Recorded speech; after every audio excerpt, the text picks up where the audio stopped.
On hybrid debt equity instruments, as well as debt limitation, we expect the reintroduction of these rules. In 2012, these rules were announced, draft legislation were published.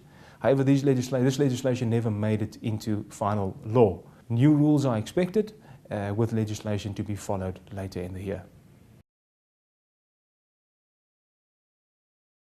It's expected that there will be a reaffirmation of the transfer pricing as a focus point by National Treasury.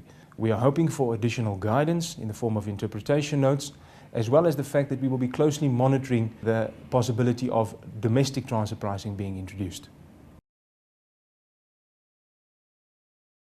We expect the continuation of the recent trend of National Treasury focusing specifically on what they perceive to be abusive tax practices. Specific tax legislation on these practices is likely to be announced, with legislation to be followed later in the year.